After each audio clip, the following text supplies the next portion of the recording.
Okay, guys, let's go ahead and get started. Your exam grades are not posted yet. I have 3 classes that turned in all of their exams at one time. It's taken me a while. Um, Honestly, it probably won't be until Friday before your grades are posted.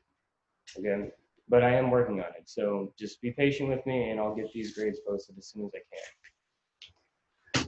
Okay, so today we're going to be talking about an interesting concept about cardinality of sets. Okay, so cardinality of sets. Okay, in particular, we're going to be concerned with the infinite case.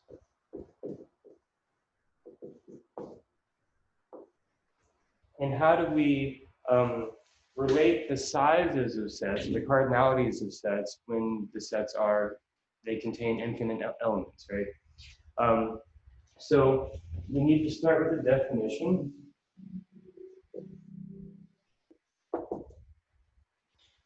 Okay, so let A and B be sets. Okay, so yeah, just normal sets. We say that the cardinality of A is equal to the cardinality of B whenever there exists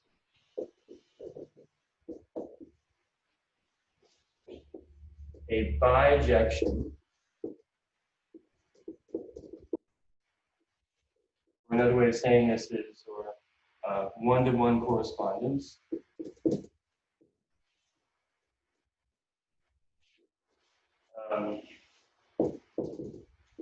from A to B. Okay, so this is how we can determine whether or not sets have the same cardinality, even if they're infinite. So for example,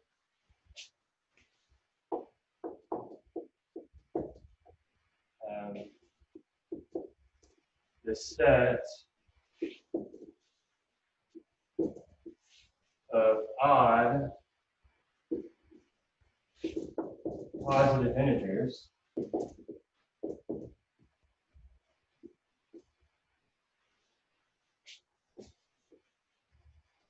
has the same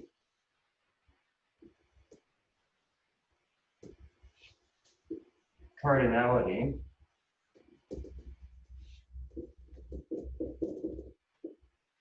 as, say,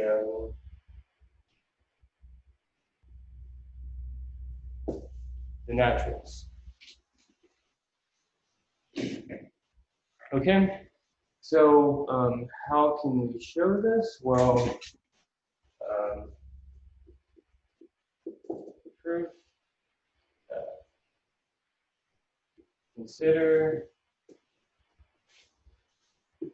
the function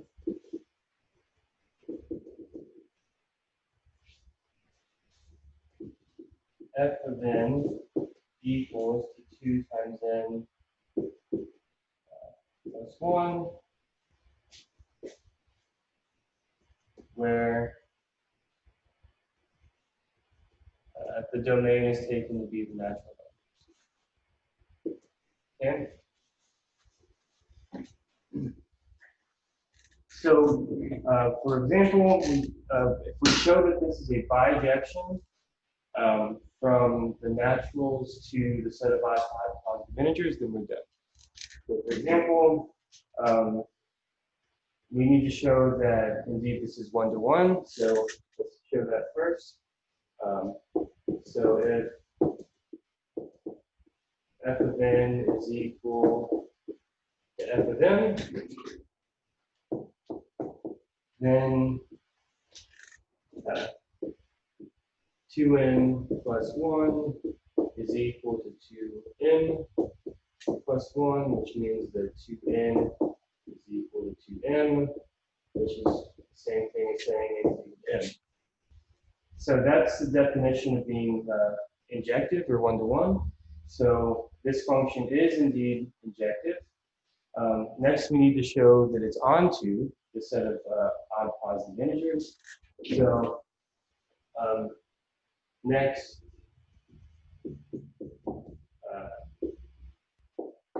I don't know, x be an odd positive integer.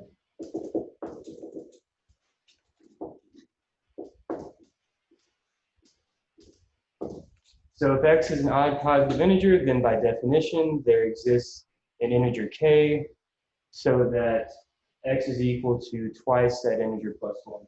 So by definition, I'm just going to kind of scribble it in here. There exists an integer k with x equal to 2k plus 1.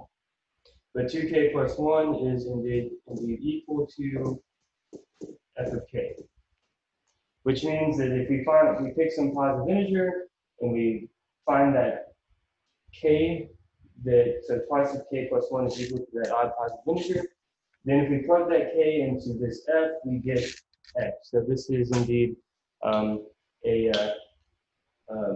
surjective function. So it's injective and surjective. So this function is a bijection from the naturals to the odd positive integers, which means by this definition that they have the same cardinality. Now, pictorially, what is this doing? So let's just go ahead and draw this out a little bit. So if we list out the odd positive integers, so we have 1, 3, 5, 7, 9, 13. And we continue on forever here, just listing all these out. What we can do is say, so 0, 1, 2, 3, 4, 5. So suppose like these are the naturals, including 0. And these are the odd positive integers up here. So the function that we took was 2n plus 1, right? So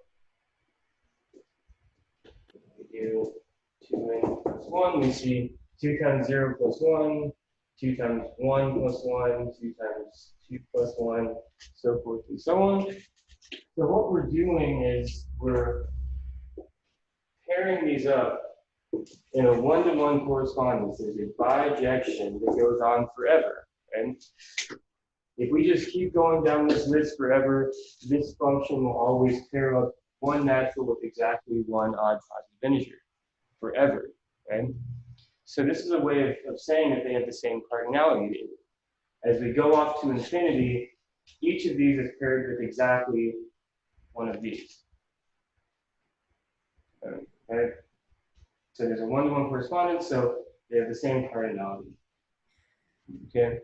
Now the same thing could be said for the even positive integers. They have the same cardinality as the naturals, and in fact, the integers themselves have the same cardinality as the naturals. So, for example, if we do 0, -1, 1, -2, 2, -3, 3, dot, dot, dot. So these are all the integers. And then we did 0, 1, 2, 3, 4, 5, 6, like that. then we could find a function that puts these two sets into one-to-one correspondence off to infinity. So then we would see that this function, whatever it may be, would show that the cardinality of the naturals is equal to the cardinality of the integers, because there is a bijection, right? In fact, if this is the case, so like a definition, I guess, so definition. So if the cardinality of the set A is equal to the cardinality of the naturals, we say that A is countable, or countably infinite.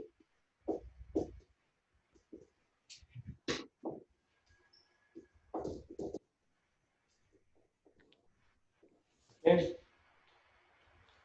Excuse, So, excuse me, sorry to interrupt you, but in the beginning of the problem, whenever you first did the very, very beginning where you showed us how to prove that it was one-to-one, and then you went on to do something else, so that it but was because you didn't write it out, I didn't get it. Is there any way you can write it out? to show that function was onto. Yeah, So, okay, so because you know how you didn't finish writing it out. You just kind of like said, you just kind of like said, oh, I did finish it. It was just like it didn't take much work in that case. So we're claiming that f of n plus 1, no, sorry, f of n equals to 2n plus 1 is a bijection from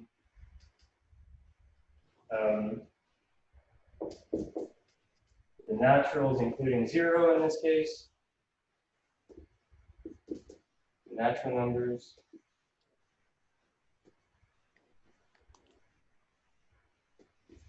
to the odd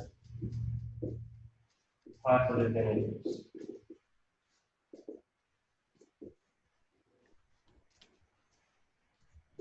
Right. In order to be a bijection, you have to be injective and surjective, or another way of saying that is one-to-one and onto. So as I did before, to show that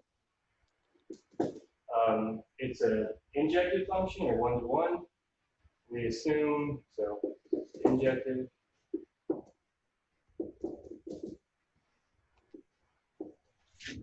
we suppose that f of n is equal to f of m, then 2n plus 1 is equal to 2m plus 1.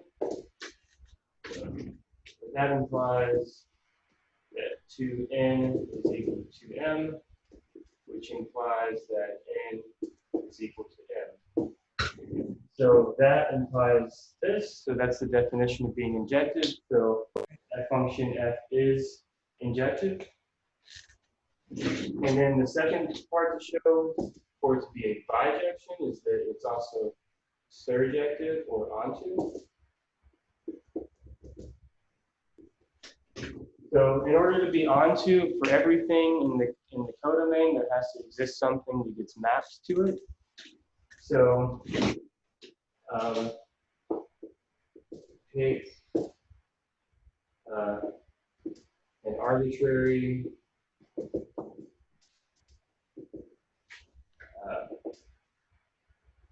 odd positive integer.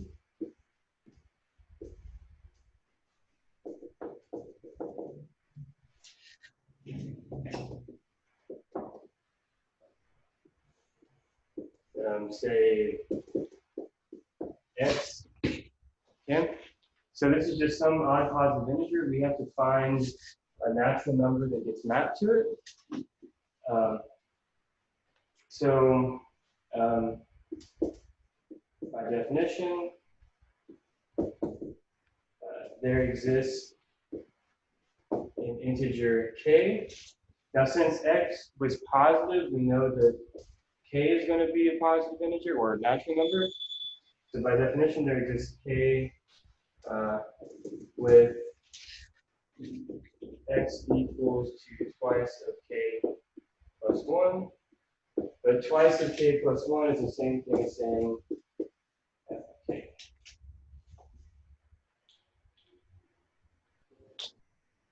Okay? Okay. So we found something in the domain, which is a natural number. It's a positive integer. We get to map to that x. So everything in the codomain, i.e. the odd positive integers, all of those have something that gets sent to it by that function. So not only is it on one-to-one, but it's onto injective and surjective. So it is a bijection from those two sets. Okay. Thank you. And then finally, what that shows is that this set of odd positive integers has the same cardinality as the natural Okay. numbers. Okay. And as I mentioned before, so this is if some set A has the same cardinality as the natural numbers, or the odd positive, or the positive integers, then we say that set is countable, or countably infinite.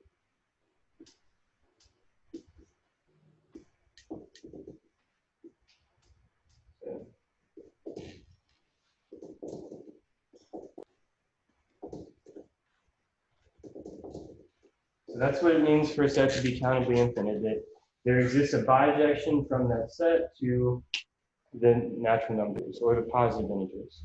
Thank you so much. Okay, now as a consequence of this, we see that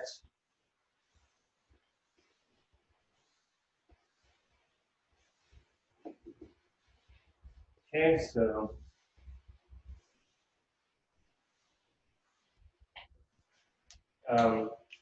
maybe I should write that definition just one more time.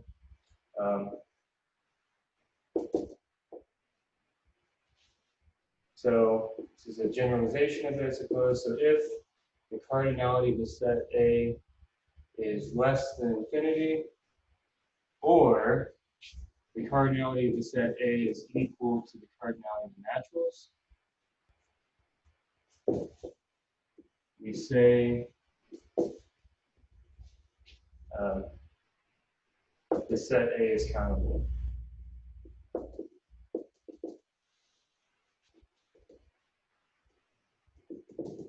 Now, if it's, so this is a general term to describe both of these notions.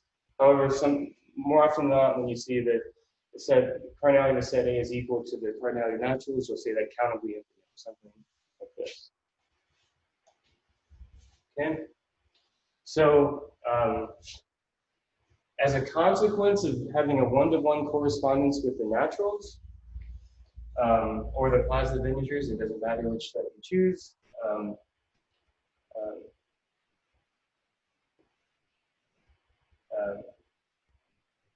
So set A is countable if and only if the elements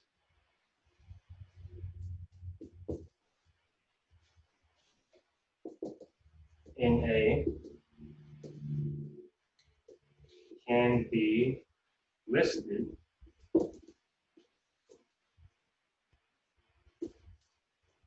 in a sequence.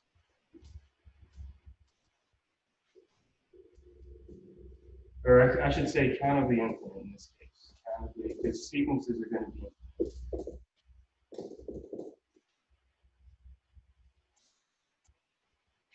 Right, so the reason for this is that recall that a sequence is a function from the set of naturals or positive integers to some real value or some value.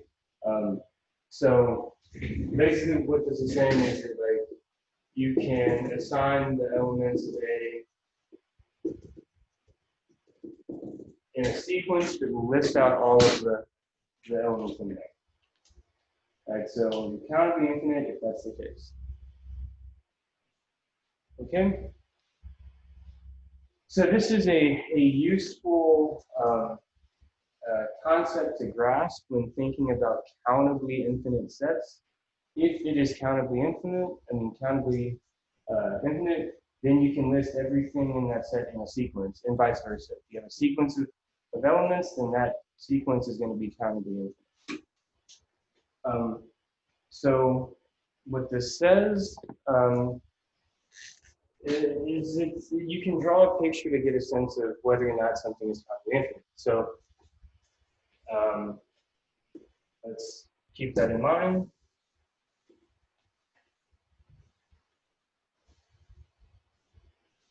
So the theorem.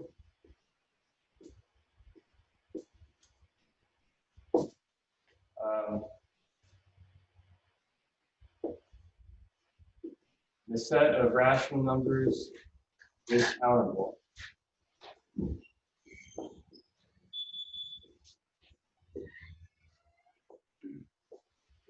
Now this should seem somewhat surprising to you because there's so many rational numbers, and it seems like there'd be way more rational numbers than there are natural numbers, right? Like for example, like if you just look at a number line, right?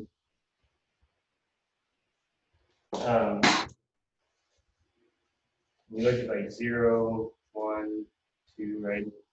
So if you pick like 1 and 2, those are natural numbers, right? And this goes on forever. In between 1 and 2, there's infinitely many rational numbers, right?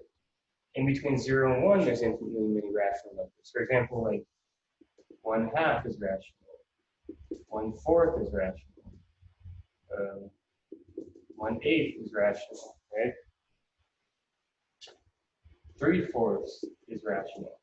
In between 0 and 1, there's already an infinite many number of elements from that set. And then there's infinite many there as well. And then between any two integers, there's going to be infinitely many of those, right?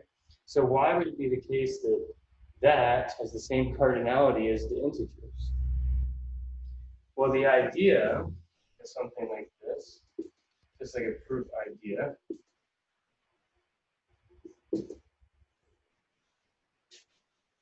Okay, we're going to show that that the positive rationals are countable.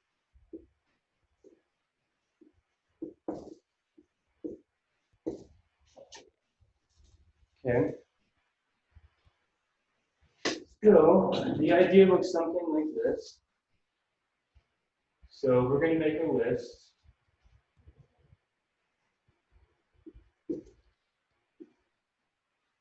So recall that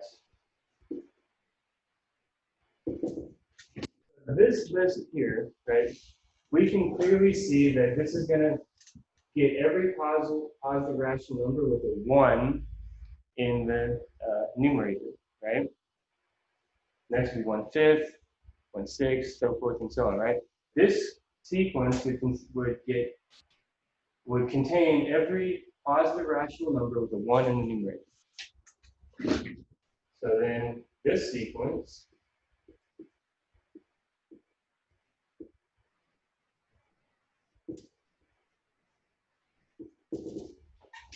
if we keep on going this way, would contain every positive rational number with a 2 in the numerator, right? And then we can keep on playing this game, right?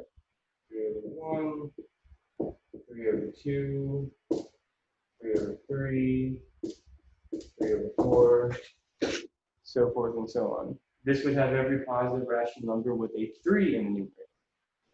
And then we can just, okay, just keep on playing this game.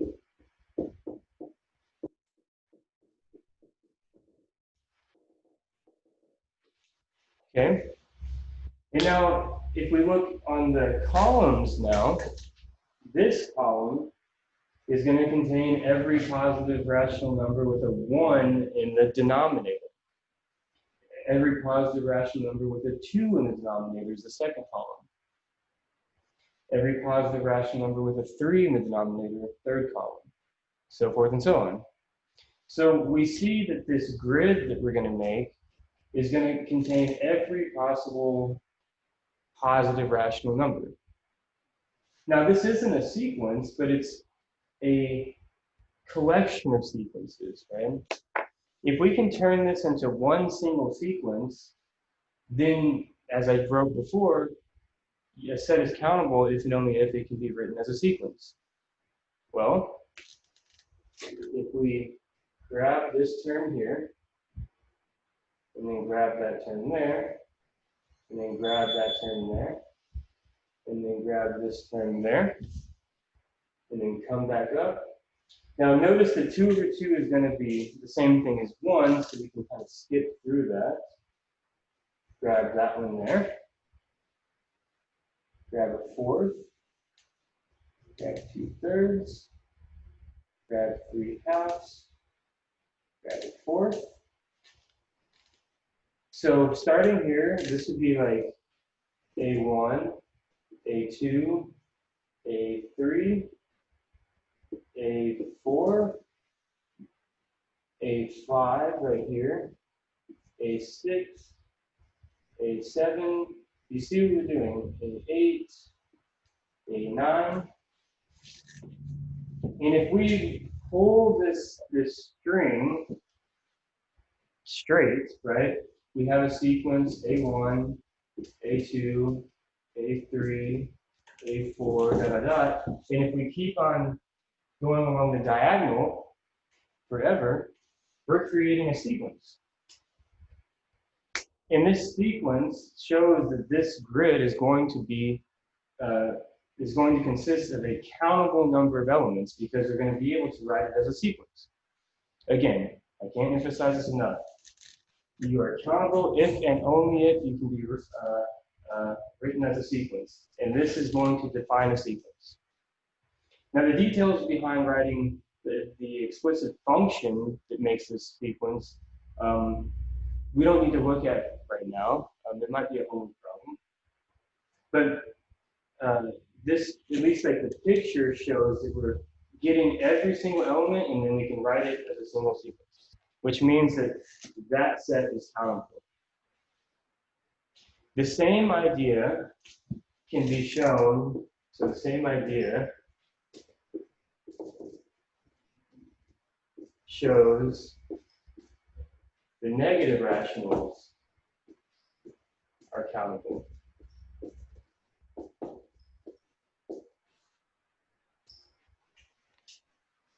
The same idea will do that. Just replace this with like negatives and you'll have another sequence.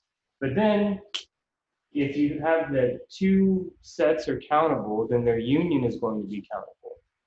And that almost positive is a homework problem. To show that if A and B are countable sets, then A union B is also countable. So this should be surprising, right? Like, as I mentioned before, there's an infinite number of positive rational numbers between just 1 and 2. And then the same thing holds for between 2 and 3. Yet there's the same number, there's a bijection from the natural numbers to the positive rationals. And apparently, since both of these are going to be countable, there's a bijection from the natural numbers to all of the rational numbers. That should feel strange. But because we can always list the rational numbers, we can put them in one-to-one correspondence with the naturals. So that's a pretty big set, right? Like this is showing that the integers are countable, the rationals are countable. What would be a set that isn't countable? And what are these sets that aren't countable? Now, before I move on to a set that's not countable, I just want to emphasize that discrete mathematics is the study of countable sets, both countably finite and countably infinite. That is what discrete mathematics is. As soon as you start introducing sets that aren't countable, then you're in the realm of continuous mathematics, mathematics of calculus, and things that are related. Right? So let's look at an uncountable set.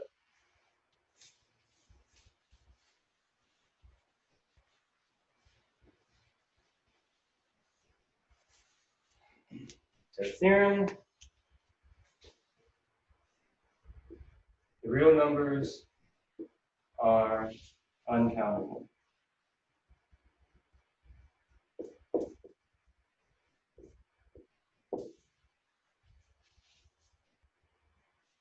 And in order to prove this, we're going to prove something a little bit less general, more specific. Theorem.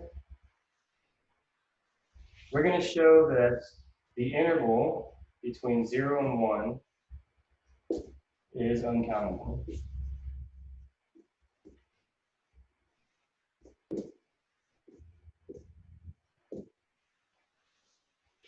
So if a subset of a set is uncountable, then the superset is uncountable as well.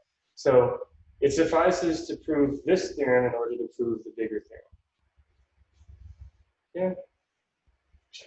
Proof.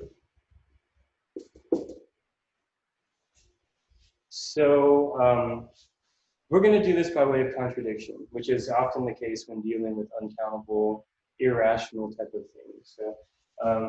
So by way of contradiction,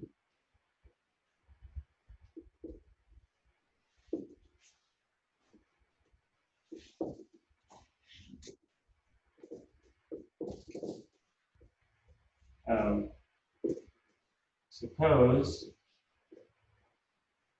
the open interval between 0 and 1 is countable.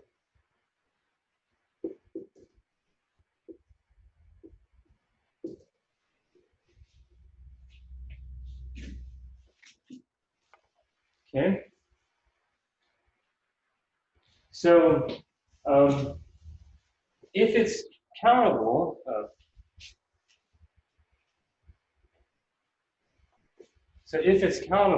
then we can put it in a list. Then we may list every element of 0, 1. Again, all the real numbers between 0 and 1, the open interval,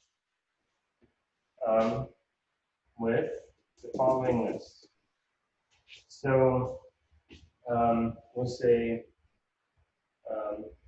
R1 is equal to 0 point D 1, 1, D 1, 2, D 1, 3, dot, dot, dot. So this is a decimal right there. R2 is equal to 0 point D21, D22, D23, dot, dot, dot.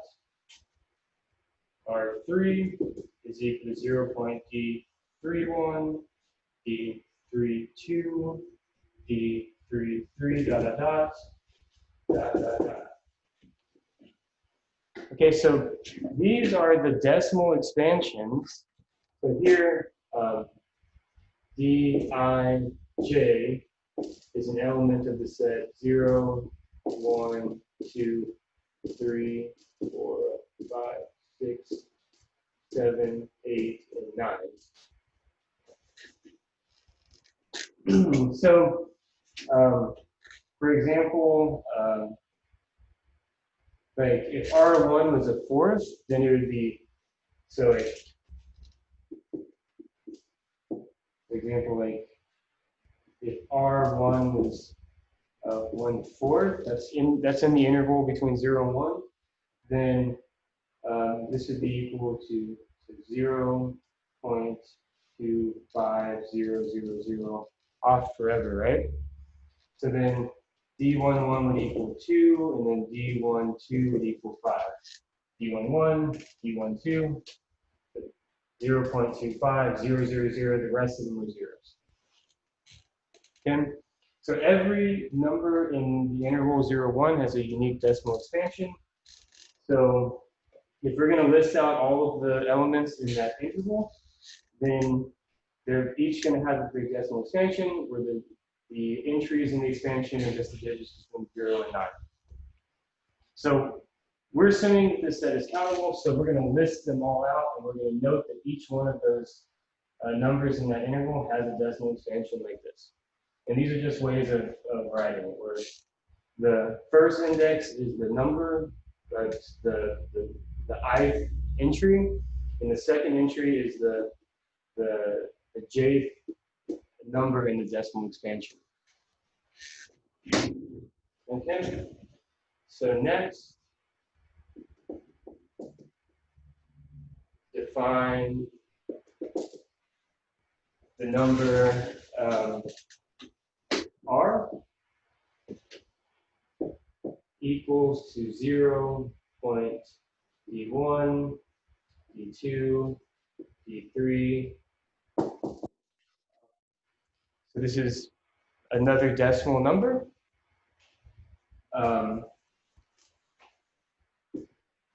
Where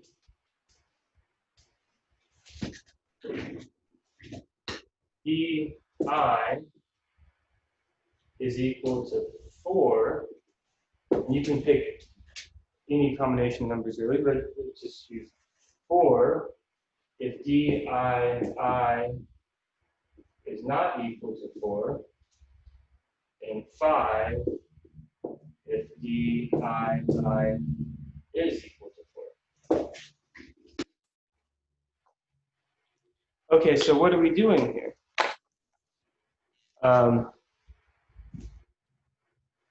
So the DII entry is the diagonal.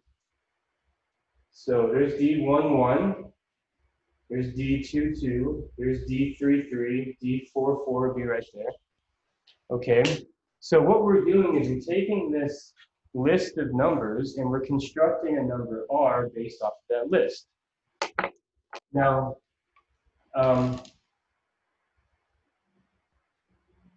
I'm running out of room here, but okay, let's just talk about it out loud. This leads to a contradiction.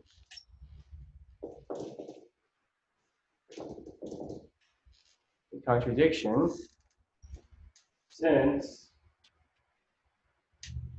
R is not contained in the list.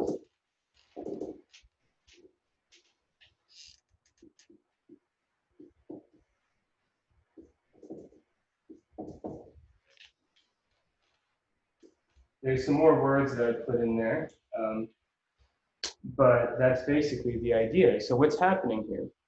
So let's ask ourselves, and this is what, if you wrote out the full proof, what you would need to like explain a little bit. Here's R, right? Can R equal R1? No, right? Because if this entry of R1 was not a 4, then by the way that we've defined this first entry, it would be equal to a 4. So if that wasn't a 4, then this would be a 4. If it was a 4, in this case, if D11 was a 4, then this entry would be a 5. So no matter how hard you try, like R1 is never going to be equal to that R, right? What about R2? Well, the D22 entry, right? If that entry right there was not a 4, then the number that we constructed, this entry would be a 4, right? By the way that we've assigned DI, in this case D2, right? If it was a 4, then D2 would be a 5, right? Because if it was a 4, we make that entry a 5. So R cannot be R2 either. By the same argument, R cannot equal R3, right? And by the same argument, R cannot equal R4. But R is 0 point some expansion, right? So that means R is indeed an element of 0, 1. So it's in that interval, but it's not in our list. But if we assume by contradiction that that this set is countable, then we can list out every single element in that list in this sequence. So that's the contradiction. We thought we got all the numbers, but then we were able to construct a new number in there that could not be in that list. Done. That's a contradiction. It's both containing all the elements, but is missing one at the same time. So that proves that that set must be uncountable, which means that R is uncountable. Okay? So this shows that indeed the cardinality of naturals is strictly less than the cardinality of real numbers. Okay? Okay, so we will pick back up on this notion of countable sets and uncountable sets next time. And that will be it for today. I'm going to get back to grading your exams, and that'll be it. So I hope everyone's staying safe.